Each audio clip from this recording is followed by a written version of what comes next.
Hello बच्चों, तो हम आए हैं आज आपके लिए क्या लेकर, वही पुराना हमारा लेक्चर लेकर आए हैं। और लेक्चर जो है वो है क्लास 12th बायोलॉजी वंशागति के आणविक आधार जो हम पढ़ रहे थे, और उसी का आज हम पढ़ने वाले हैं L6।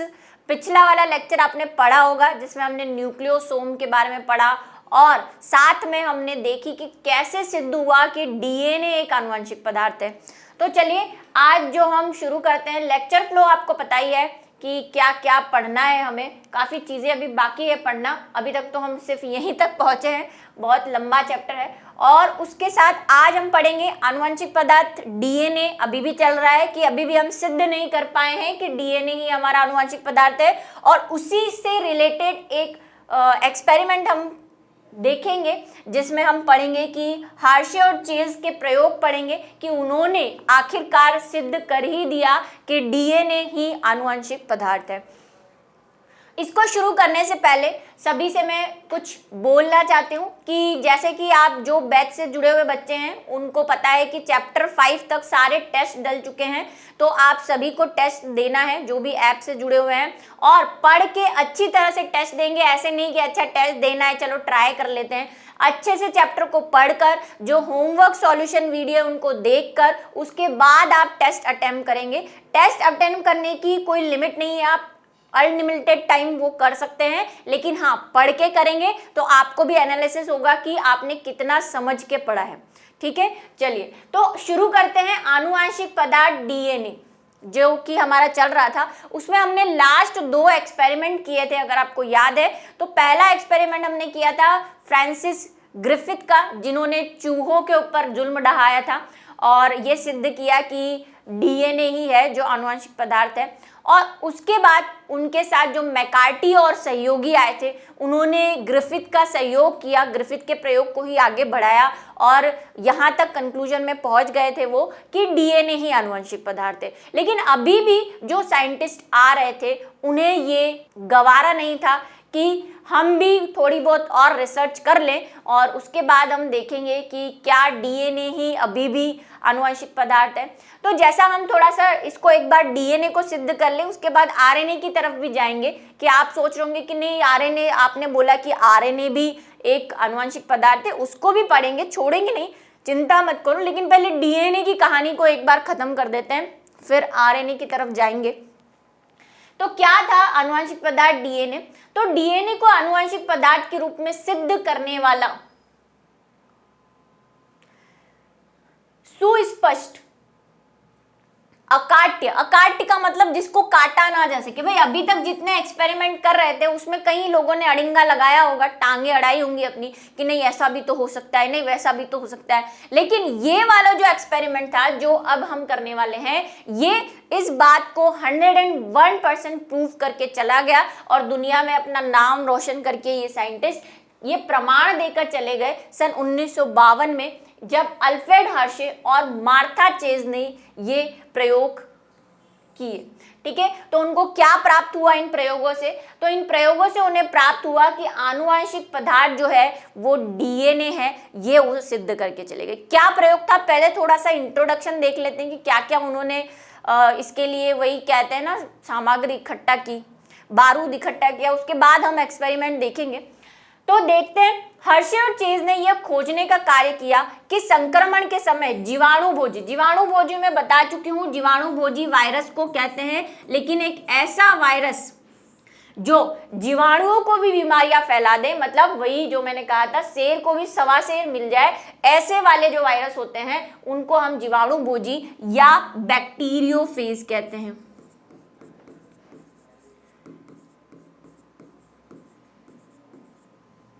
ठीक है, तो ये आपको याद रखना है, पहले भी बताया। और लास्ट क्लास में हमने थोड़ा सा इन वायरसों का साइकिल पढ़ लिया था, लाइटिक और लाइसोजेनिक साइकिल आपको बताया था कि किस तरह ये बैक्टीरिया के अंदर जाते हैं और अपना लाइफ साइकिल चलाते हैं। तो उसी पे बेस ये एक्सपेरिमेंट है।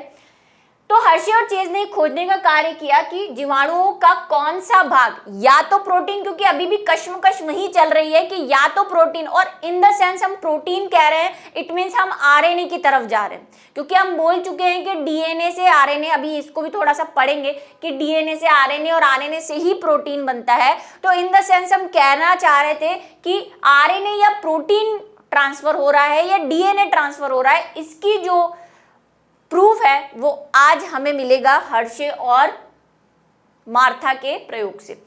जीवाणुओं में प्रवेश करता है, यानी कि कौन सा भाग जो प्रवेश करता है, प्रोटीन करता है या डीएनए करता है, ये उन्होंने सिद्ध किया।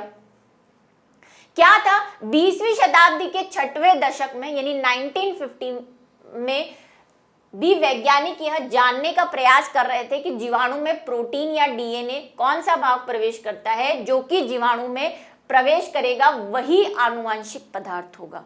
जो भी, क्योंकि हम कह रहे हैं कि क्या हमने देखा कि जो वायरस है यानी बैक्टीरियोफेज है वो क्या करता है, अपना डीएनए बैक्टीरिया के अंदर ट्रांसफर, अभी हमें पता है कि डीएनए ट्रांसफर कर देता है, लेकिन अपना कुछ ट्रांसफर कर देता है। इस प्रयोग के हिसाब से अगर हम बात करें तो वो कुछ डीएनए है या आरएनए है या प्रोटीन है, इसकी जो भी ट्रांसफर होगा, ट्रांसफर इन द सेंस की स्थानांतरण होगा, और स्थानांतरण को ही हम वंशागत होना या एक पीढ़ी से दूसरी पीढ़ी में जाने की बात कर रहे हैं। तो जो भी जीवाणु के अंदर जाएगा वायरस के थ्रू, वही हमारा क्या होगा, आनुवांशिक पदार्थ होगा। ऐसा फिर उन्होंने डिसाइड किया कि हम कर देंगे, ठीक है, जो भी जाएगा वो हमारा आनुवांशिक पदार्थ है। लगा दे तुक्का कि जो भी जीतेगा वही सिकंदर, वो वाला केस हो गया। तो हर्शे और चेज के प्रयोग निम्न सिद्धांत के हर्शे और चेज के प्रयोग के निम्न सिद्धांत व चरण थे। क्या चरण थे इनके? सबसे पहला, उन्होंने इस प्रयोग में T2 नामक जीवाणु भोजी का प्रयोग किया। इसको नाम याद रखना है आपको, वैसे इसको T2 फेज बोलते हैं, लेकिन यही वो क्योंकि वो जीवाणु भोजी है तो इसको हम क्या बोलते हैं, T2 फेज।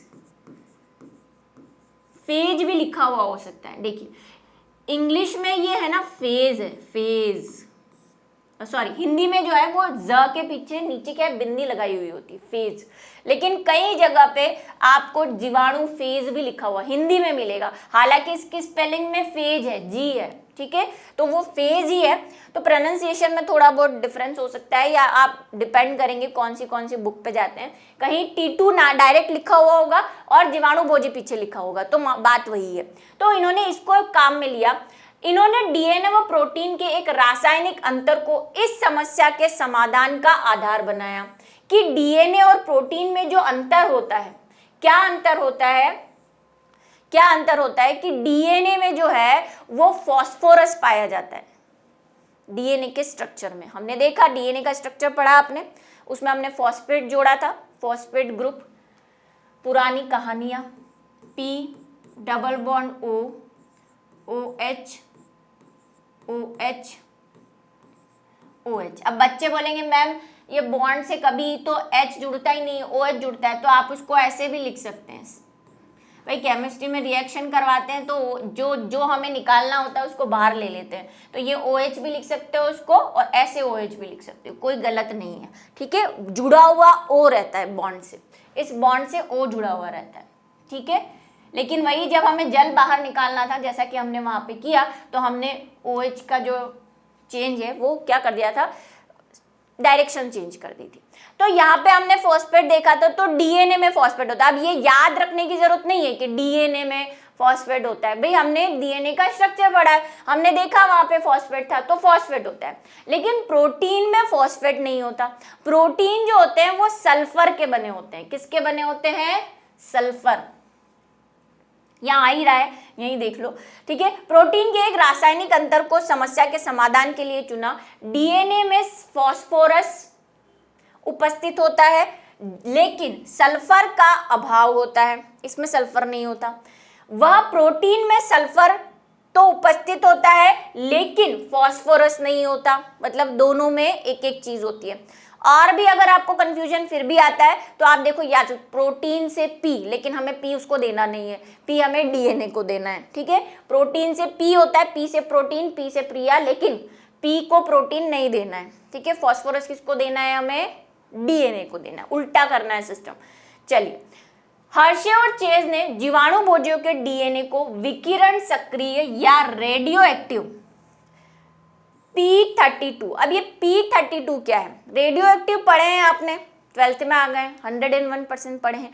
क्या होते हैं रेडियो एक्टिव? रेडियो एक्टिव ऐसे सब्सटेंस होते हैं जो प्रकृति में विकिरणों का उत्सर्जन करते हैं, है ना, विकिरण इमिट करते हैं, मतलब बाहर निकालते हैं। वो जिस टाइप के भी हैं, जैसे आपने अल्फा बीटा गामा पढ़ी है कि अल्फा बीटा गामा किरणों का उत्सर्जन करते हैं। जो भी रेडियो एक्टिव पदार्थ होते हैं या विकिरण सक्रिय, दोनों एक ही चीज है।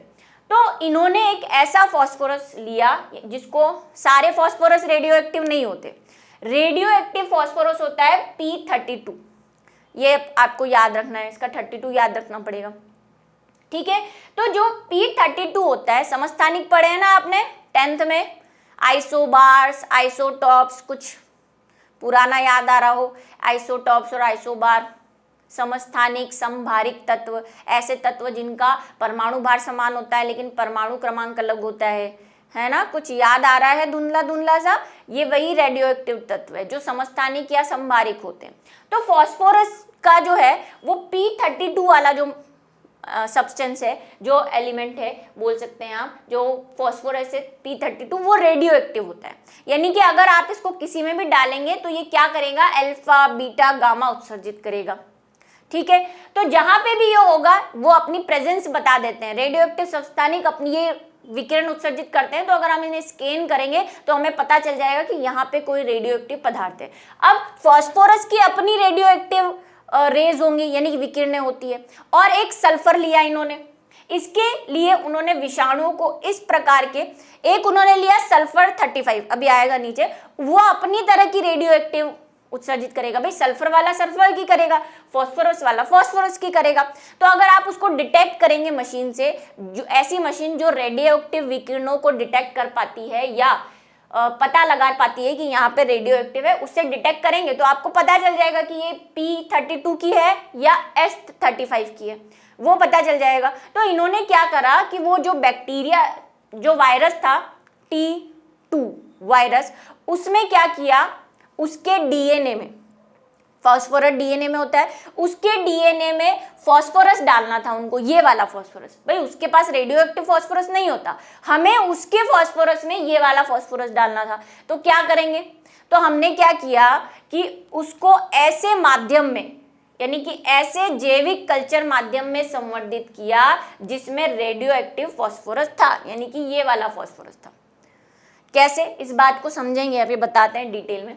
भाई जीवाणु को हमने क्या करवाया, ग्रोथ करवाई। हमने एक विषाणु लिया, वायरस लिया, उसको संवर्धन माध्यम, संवर्धन माध्यम क्या होता है, संवर्धन माध्यम ऐसे माध्यम होते हैं जो हम कल्चर के लिए यूज करते हैं। जैसे हम किसी की संख्या को बढ़ाना चाहते हैं, किसी भी बैक्टीरिया या वायरस की, तो हम उसको जो जो चीजें चाहिए उसको मिला के एक घोल तैयार करते हैं अगार अगार से। अभी सब पढ़ने वाले हो जेनेटिक्स में, उसको बोलते हैं कल्चर मीडियम या संवर्धन माध्यम। उसको वो सारी जरूरतें प्रोवाइड करवाते हैं जो उसको चाहिए ताकि वो अच्छे से ग्रो करे, उसकी संख्या में वृद्धि हो। तो हमने क्या पता है हमें कि डीएनए के लिए बनाने के लिए क्या चाहिए, फास्फोरस चाहिए वायरस को, ठीक है। तो हमने वो जो कल्चर मीडियम था उसमें रेडियो एक्टिव फास्फोरस डाल दिया। रेडियो एक्टिव फास्फोरस डाला तो अब जो विषाणु ग्रोथ कर रहे हैं, मतलब जो वायरस बढ़ रहे हैं, उनमें जो डीएनए बनेगा वो कहाँ से फास्फोरस लेगा, भाई आसमान से तो टपकेगा नहीं, उसी कल्चर मीडियम से यानी संवर्धन माध्यम से फास्फोरस लेगा। और अगर ये वाला फास्फोरस वो लेगा तो वो कैसा होगा, रेडियो एक्टिव वाला होगा। तो जहां पे भी फास्फोरस जाएगा हमें पता चल जाएगा। ऐसा ही हम डिजीज में भी करते हैं। आपने वही 10th में पढ़ा है कि आयोडीन 131 किस काम में आता है, कैंसर को डिटेक्ट करने के काम में आता है ना, क्योंकि आयोडीन 31 खिलाया जाता है उसको, फिर उसको स्कैन किया जाता है। तो जहाँ जहाँ गड़बड़ होती है वो हमें पता चल जाती है, क्योंकि वहाँ से रेडियो एक्टिव रेज निकलती है। जहाँ पे ब्लॉक होगा वहाँ पे वो आयोडीन जाकर रुक जाता है, जिससे हमें पता चल जाता है कि इस जगह पे ब्लॉक है या इस जगह पे कैंसर है या इस जगह पे ब्लड जो है वो आगे नहीं जा रहा। वही डिटेक्टिव वाली प्रोसेस जो है हम यहाँ पे यूज करने वाले। इसी प्रकार कुछ अन्य जीवाणु भोजी, मतलब 2 प्रकार के वायरस लिए, एक को तो P32 वाले संवर्धन माध्यम में डाल दिया और दूसरे को क्या किया, रेडियो एक्टिव सल्फर यानी कि S32 वाले जैविक माध्यम पर संवर्धित कर उन्होंने उनके प्रोटीन आवरण को रेडियो एक्टिव सल्फर से चिन्हित कर दिया। अभी मैं आपको पूरा जो हमने यहाँ पे रामायण जपी है वो समझाने वाली हूँ, ठीक है। देखो क्या किया इन्होंने 2 प्रकार के संवर्धन माध्यम लिए। संवर्धन माध्यम अब आप समझ गए ना, ऐसा मीडियम या कल्चर जो विषाणु यानी वायरस के लिए जरूरी है, जो वायरस की नंबर्स बढ़ाता है, उसको जनन करने के लिए प्रेरित करे, उसको वो सारी फैसिलिटी प्रोवाइड करवाए जो उसको जिंदा रहने के लिए चाहिए। वायरस तो वैसे ही डिपेंडेंट है। अब हमने इस संवर्धन माध्यम में क्या डाल दिया, एक संवर्धन माध्यम में तो हमने डाल दिया P35, ठीक है। एक दूसरा हमने संवर्धन माध्यम लिया, इसमें हमने क्या किया, इसमें हमने S35 ले लिया, 32 है ये ना, ये क्या है 32। तो एक में हमने फास्फोरस 32 डाला रेडियो एक्टिव वाला, और एक तरफ हमने सल्फर 32 डाला, कौन से वाला, रेडियो एक्टिव वाला। इसमें फास्फोरस भी है लेकिन नॉर्मल वाला फास्फोरस है, ऐसा वाला नहीं है रेडियो एक्टिव वाला, नॉर्मल फास्फोरस। मैं लिख दूं यहाँ पे, ये नॉर्मल फास्फोरस। यहाँ पे भी सल्फर है लेकिन नॉर्मल वाला सल्फर है, ये 32 रेडियो एक्टिव वाला नहीं, 35 वाला नहीं है। सारे सल्फर जैसा कि मैंने बोला सभी जो होते हैं वो रेडियो एक्टिव नहीं होते, वही समस्थानिक संवर्धन वाली जो कहानी सुनाई, कुछ इनके एलिमेंट्स होते हैं वो होते हैं। तो जो 32 वाला है जिसका परमाणु क्रमांक 32 है फास्फोरस का, वो जो उसका क्या होगा, आइसोबार होगा। आइसोबार यानी कि संभारिक तत्व फास्फोरस का, ठीक है, और संभारिक तत्व सल्फर का।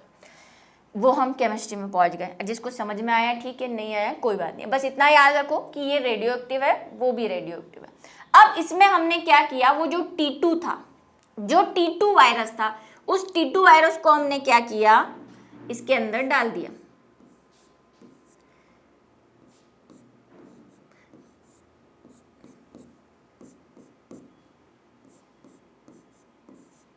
थोड़े T2 वायरस इधर डाले,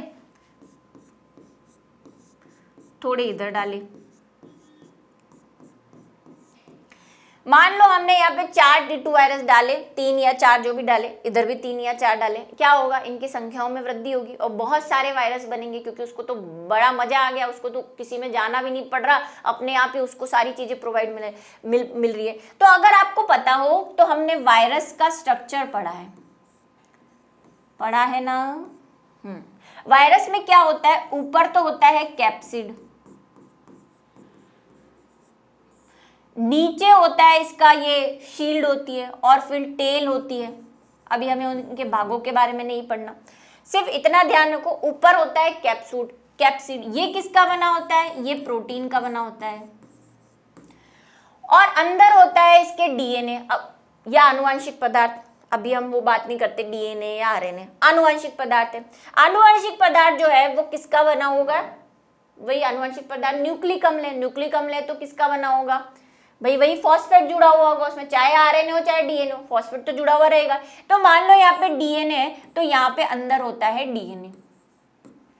अगर डीएनए है तो डीएनए को बनाने के लिए उसको क्या चाहिएगा, फॉस्फेट। कैप्सिड है और तो कैप्सिड को बनाने के लिए उसको क्या चाहिएगा, सल्फर। तो हमने विषाणु इसमें डाल दिए, थोड़े इसमें डाल दिए। अब इधर वाले जो बने हैं विषाणु, इधर वाले जो विषाणु बने हैं, विषाणु मतलब वही वायरस, बार बार अब मैं वही हिंदी इंग्लिश सारे वर्ड नहीं बोल सकती, ठीक है। वायरस, बैक्टीरियोफेज, कौन से वायरस की बात कर रहे हैं हम एक्सपेरिमेंट में, T2 की, ठीक है, T2 वायरस की बात कर रहे हैं। नीचे भी लिख सकते हैं उसको, कहीं बुक्स में आपको नीचे भी मिलेगा। चलो T2 की बात कर रहे हैं, ठीक है। T2 वायरस यहाँ पे बना, मैं सिर्फ एक बना रही हूँ, बहुत सारे बने। इसके अंदर भी वही कैप्सिड होगा, डीएनए होगा, इधर भी बना,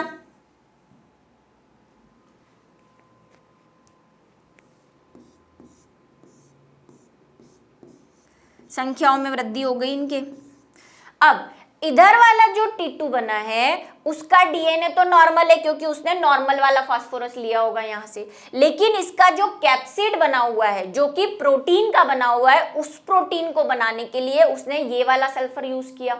इसमें नॉर्मल सल्फर है ही नहीं, सिर्फ कौन सा सल्फर है, S35 वाला। तो इसका जो कैप्सिड बना है वो कैसा है, S35 वाला। डीएनए नॉर्मल है क्योंकि इसके पास नॉर्मल फास्फोरस है। अगर हम डिटेक्ट करेंगे तो हमें सिर्फ सल्फर डिटेक्ट होगा क्योंकि रेडियो एक्टिव कौन है, ओनली सल्फर, फास्फोरस तो नॉर्मल वाला है। इधर अगर हम बात करें तो इसका जो कैप्सिड है वो तो नॉर्मल कैप्सिड होगा क्योंकि हमने यहाँ पे जो सल्फर डाला है वो नॉर्मल है, लेकिन अंदर वाला जो आनुवंशिक पदार्थ है जो डीएनए है, डीएनए है, T2 में डीएनए होता है, ये हम बात पक्की है ना। वो आरएनए डिपेंडेंट वायरस नहीं है, वो डीएनए डिपेंडेंट वायरस है। तो डीएनए है, तो डीएनए का जो, अगर डीएनए इसने जो बनाए होंगे सारे वायरसेस में, भाई एक्स्ट्रा डीएनए बनाया तो एक्स्ट्रा फास्फोरस चाहिएगा, वो फास्फोरस इसने लिया है तो इसके डीएनए में P32 हमें मिलेगा रेडियो एक्टिव। तो अगर मैं इसको स्कैन करूं यहां से तो इसका सल्फर स्कैन नहीं होगा क्योंकि इसका सल्फर तो नॉर्मल सल्फर है। डिटेक्ट कौन होगा, ओनली P35। और इसको अगर स्कैन करूं रेडियो एक्टिव स्कैनर से तो हमें सिर्फ सल्फर 35 डिटेक्ट होगा, ये डिटेक्ट नहीं होगा।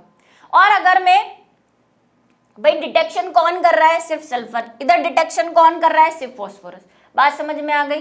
चलो अब आगे के प्रयोग पर चलते हैं। उन्होंने क्या किया, अब वायरस ले लिए, वो वाले दोनों वायरस जो उन्होंने तैयार किए थे, इसको मैं बोल देती हूं ये वाला वायरस एक, तो जिसमें क्या है, जो डीएनए है उसमें क्या है, P32 वाला वायरस। कौन सा, T2 P32, ऐसे नाम दे दिया मैंने इसको, है तो दोनों T2 है ना। और इधर वाला जो वायरस है उसका प्रोटीन कैप्सिड,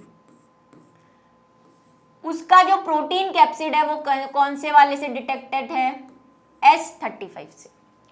ठीक है,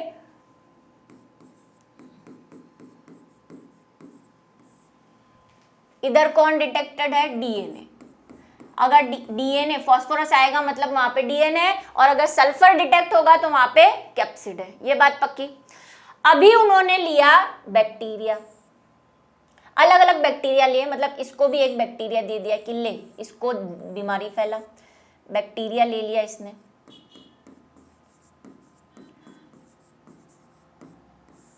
इसको भी बैक्टीरिया दे दिया कि ले तू भी मजे कर।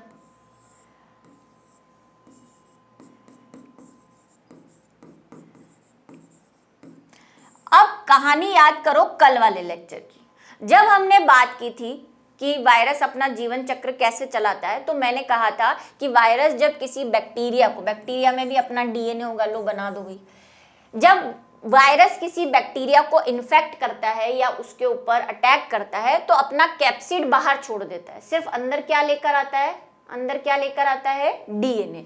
तो इसका सिर्फ अंदर क्या आएगा, अगर मैं इसको ग्रीन कलर का बनाऊं तो अंदर डीएनए आएगा, कैप्सिड तो बाहर ही रहेगा। तो इन्होंने क्या किया, एक कल्चर मीडियम ले लिया, वही लैब में, टेस्ट ट्यूब में या जहां पे भी उनको रखना था वहां पे बहुत सारे वायरसेस डाल दिए, बहुत सारे बैक्टीरिया डाल दिए, एक नहीं डाला, बहुत सारे बैक्टीरिया, बहुत सारे वायरस, और उनको छोड़ दिया। तो क्या हुआ होगा, इस वायरस ने अपना डीएनए सारे बैक्टीरिया में, अलग अलग वायरस ने, T2 वाले ने अपना डीएनए इसमें डाल दिया होगा, और खोल जो है वो वहीं टेस्ट ट्यूब में लटक रहा होगा। ये काम किसमें किया इन्होंने, भाई हम मान लेते हैं कि कोई टेस्ट ट्यूब में किया था। ठीक है, तो यहाँ पे अब वायरस भी है, वायरस के खोल भी है, और बैक्टीरिया भी हैं जो कैसे हो चुके हैं, अब संक्रमित हो चुके हैं, किससे, वायरस से। ठीक है, इधर भी सेम कहानी, इधर भी उन्होंने क्या किया, सेम टेस्ट ट्यूब में बैक्टीरिया लिए, सेम टेस्ट ट्यूब में वायरस लिए। अब यहाँ पे भी यही होगा, इसने अपना डीएनए क्या कर दिया होगा, अंदर ट्रांसफर कर दिया होगा, कैप्सिड बाहर छोड़ दिया होगा। तो यहाँ पे भी डीएनए, एक तो खाली वाले वायरस होंगे डब्बे, और बैक्टीरिया होंगे जिनके अंदर क्या होगा, उसका डीएनए होगा, बैक्टीरिया का और वायरस का दोनों का। यहाँ पे भी बैक्टीरिया और वायरस दोनों का डीएनए होगा। ठीक है, अब क्या किया इन्होंने, इसको सेंट्रीफ्यूग किया। सेंट्रीफ्यूग समझते हैं, पहले भी मैंने बताया था, एक सेंट्रीफ्यूग यानी अपकेंद्रीय मशीन आती है, बाटी के कुकर जैसी आती है, यहाँ पे बना के भी बताया था। उसमें क्या किया जाता है, उसमें बहुत सारी टेस्ट ट्यूब लगी होती है, देखो बताती हूँ, ऐसा होता है वो सेंट्रीफ्यूगल मशीन, आपके लैब में शायद आप देख पाए, ऐसी होती है। इसके अंदर है ना एक रोटेटर लगा होता है, और इस रोटेटर पे बहुत सारी टेस्ट ट्यूब लगी होती है, बहुत सारी, मतलब 10-15 टेस्ट ट्यूब लगी होती है। तो इन्होंने इन टेस्ट ट्यूब्स को लेकर यहाँ लगा दिया। इसमें एक है ना मीटर होता है स्पीड बढ़ाने का, तो हम जब इसको घुमाते हैं तो ये बहुत जोर से स्पीड से घूमता है, बहुत ज्यादा स्पीड में। मेरा हाथ तो दिख भी रहा है कि घूम रहा है। पंखा जिस स्पीड से घूमता है ना, पंखा घूमता है तो क्या आपको पंखुड़ियां दिखती है? नहीं, वैसी ही स्पीड से ये घूमता है। इसको बोलते हैं अपकेंद्रीकरण।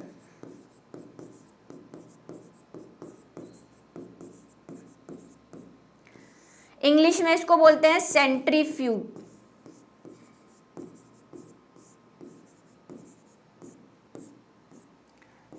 सेंट्रीफ्यूजन, ठीक है।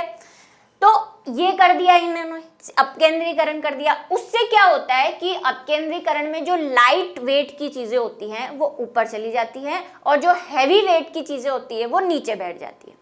अब बताओ इसमें लाइट वेट और हैवी वेट वाला कौन सा होगा? ये तो खाली डब्बा है, ऊपर वाला जो कवरिंग है, जो T2 का कवर बचा हुआ है, T2 का कवर। इधर भी ये क्या है? T2 का कवर। इधर क्या है? ये बैक्टीरिया है। इधर क्या है? ये भी बैक्टीरिया। कौन भारी होगा जरा बताओ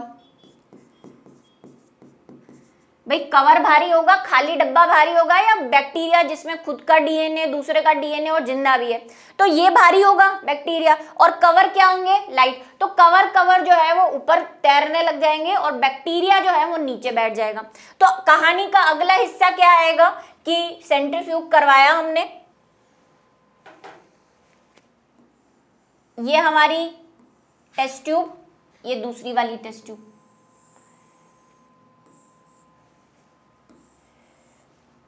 सेंट्रीफ्यूगल के बाद ऊपर तो आ गए बैक्टीरिया की, ये वायरस के कवर।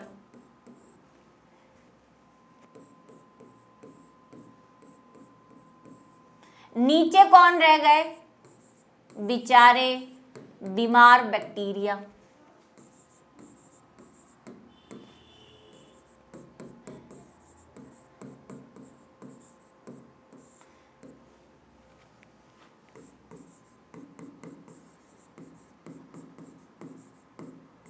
रह गए। ऊपर कौन है? कवर। किसका कवर? T2 का। ये भी T2 का कवर है। अब हमने क्या किया, इन दोनों को एक चीज नाम दे रखा है, जो नीचे बैठ जाता है, जो नीचे बैठ जाता है उसको तो हम बोलते हैं पैलेट।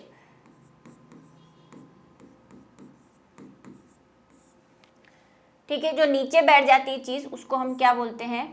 पैलेट। और जो ऊपर रह जाता है उसको बोलते हैं सुपरटेंडेंट। ठीक है, सुपरटेंडेंट।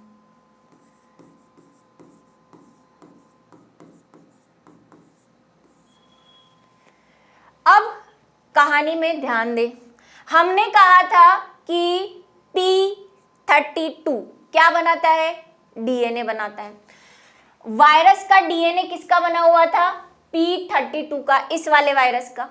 तो इसका डीएनए तो बैक्टीरिया में चला गया है, तो P32 कहाँ मिलेगा? यहाँ पे।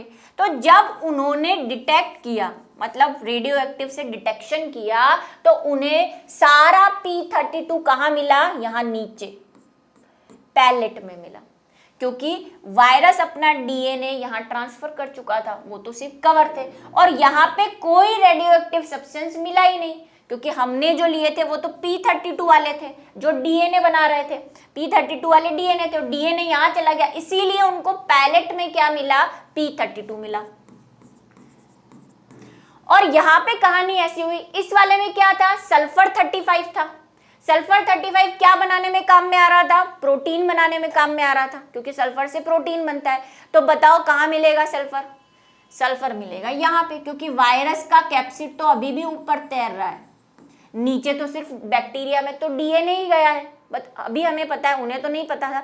तो उन्होंने क्या कहा कि जो, जबकि हमें पता है कि डीएनए फास्फोरस से बनता है और फास्फोरस हमें बैक्टीरिया के साथ मिल रहा है, बैक्टीरिया के साथ मिल रहा है, वो भी नीचे, और कवर में हमें कोई भी रेडियोएक्टिव सब्सटेंस नहीं मिल रहा P32 वाले में। यहाँ पे हमें 7s35 जो कि प्रोटीन बनाता है वो ऊपर वाले सुपरटेंडेंट में मिल रहा है, नीचे हमें कोई रेडियोएक्टिव पदार्थ नहीं मिला।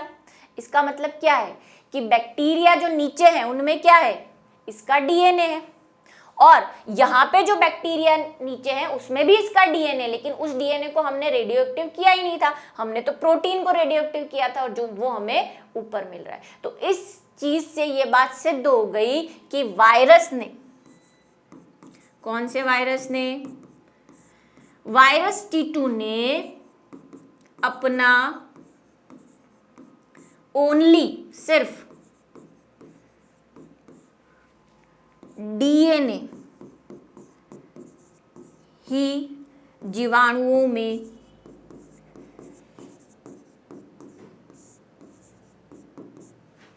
स्थानांतरित किया था।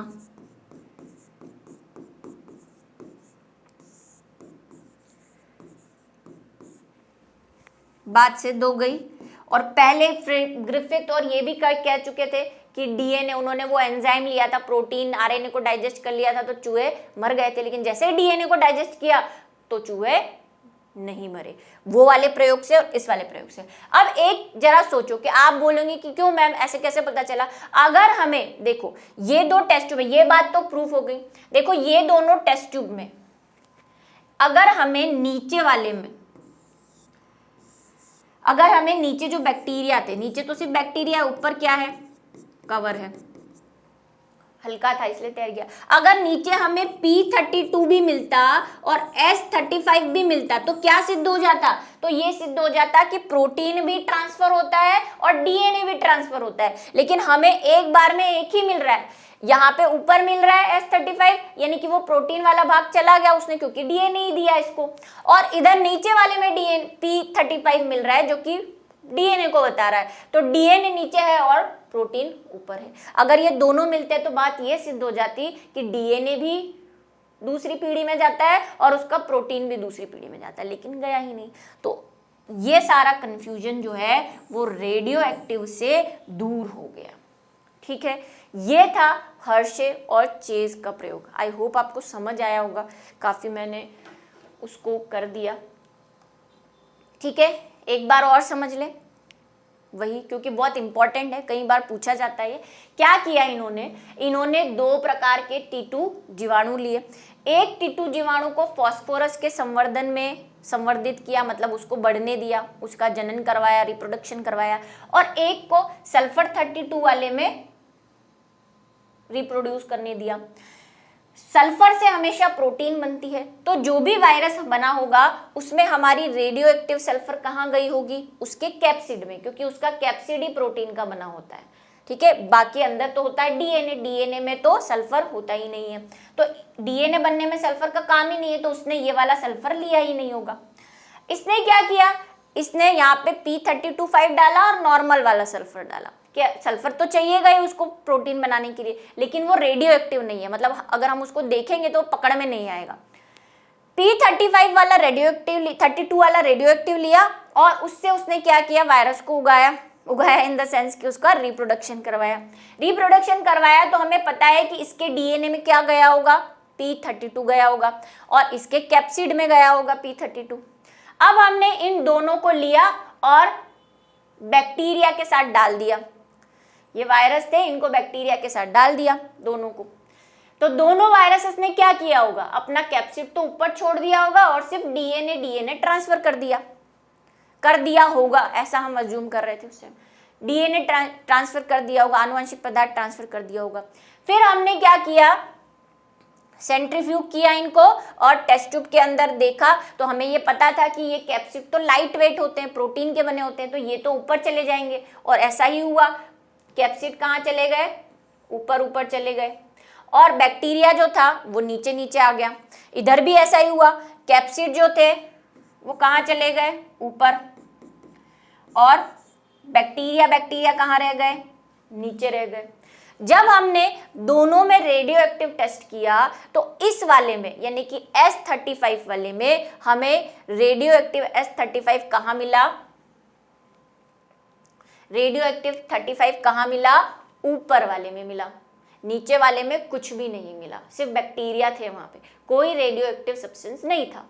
इसका मतलब इसकी जो कवरिंग है वो सल्फर से बनी हुई थी और इसीलिए हमें कवरिंग जो है वो ऊपर मिली, वो बैक्टीरिया में गई नहीं। और यहाँ पे हमें नीचे वाले में P32 मिला, P32 मिला मतलब DNA मिला, और DNA नीचे मिला ऊपर नहीं मिला, इसका मतलब वो बैक्टीरिया में है। ठीक है, तो यहाँ से ये बात सिद्ध हो गई कि जो वायरस है या कोई भी जीव है वो अपना आनुवंशिक पदार्थ DNA ही क्या करता है, दूसरी पीढ़ी में स्थानांतरित करता है। प्रोटीन का कोई स्थानांतरण नहीं होता है, प्रोटीन बाद में बनता है, DNA अपने आप अपना प्रोटीन बना लेता है, उसको प्रोटीन लेके आने की जरूरत नहीं है पिछली जनरेशन से। ठीक है, चलिए, तो यहाँ पे आज जो हमारा हर्शे और चेस का जो महत्वपूर्ण एक्सपेरिमेंट था वो ख़त्म होता है और उतना ही इम्पॉर्टेंट है। बोर्ड के लेवल से भी ये तीनों एक्सपेरिमेंट बहुत इम्पॉर्टेंट थे, इसको ध्यान में रखें, डायग्राम को देखें, समझे और रेडियो एक्टिव को भी समझे थोड़ा सा।